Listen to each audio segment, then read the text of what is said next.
infrastructure.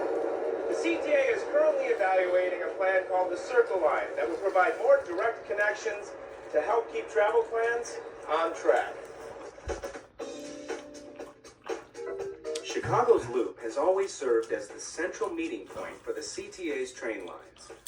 Whether you take an elevated or subway train into the Loop, you have direct access to Chicago's central business district, as well as transfer points allowing you to travel from line to line with ease.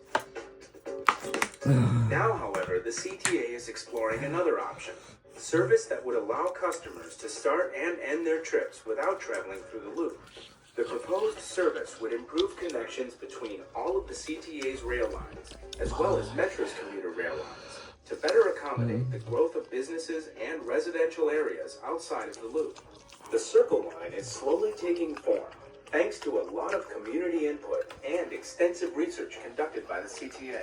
We're finding, based on our studies that we've done and visits we've made to other cities that do have a Circle Line concept, that it really is something that works very, very well to move people around, as well as just to build a very robust system that makes it very easy for people to get from point A to point B, and maybe even with a stop at C and D along the way.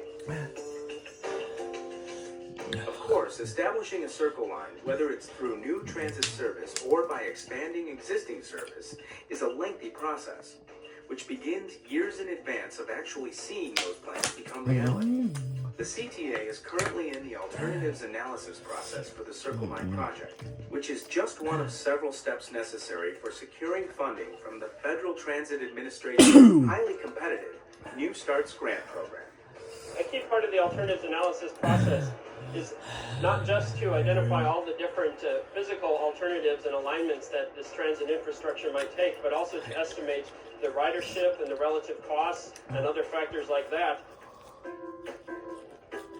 The Circle Line's alternatives analysis study began by looking at a wide area, from Pershing Road on the south to Western Avenue on the west, to Fullerton on the north, and the lakefront on the east.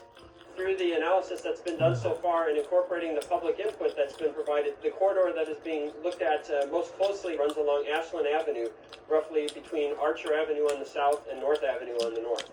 The alternatives currently under analysis include both traditional CTA heavy rail as well as bus rapid transit. The alternatives analysis study will ultimately recommend a single, locally preferred alternative. This recommendation will be based on careful analysis on what would best serve the region. This is a major undertaking. It will be an enormous investment for our system. This project not only involves improving existing infrastructure, but also adding new infrastructure, new track, and new stations serving the city in ways that are not presently available. An integral part of the Circle Line's alternatives analysis involves reaching out to communities and customers that may be affected by the proposed project and receiving their feedback. The community meetings held in the past year have been crucial to the CTA's planning process. Those community meetings were very informative in that they were able to not only inform us by what people's needs and concerns were, but folks asked a lot of very good questions that help us refine the direction that we're going with the project. The CTA is continuing to seek community input on the Circle Line. Those interested in providing feedback can email comments through the Circle Line webpage on the CTA website at www.transitchicago.com or call 312-681-2708. Community input is a key part of helping the CTA plan for the future. Throughout the process, we encourage people to remain in touch with us, whether they go to our webpage to see what's going on, come to our community meetings, or even just send us their comments or questions. Establishing a Circle Line is a rigorous process, but as always, the CTA is dedicated to expanding and improving service for customers. The Circle Line is just another way to make that happen. The CTA will continue to obtain public input before recommending a preferred alternative and beginning detailed environmental studies and design work in the years ahead.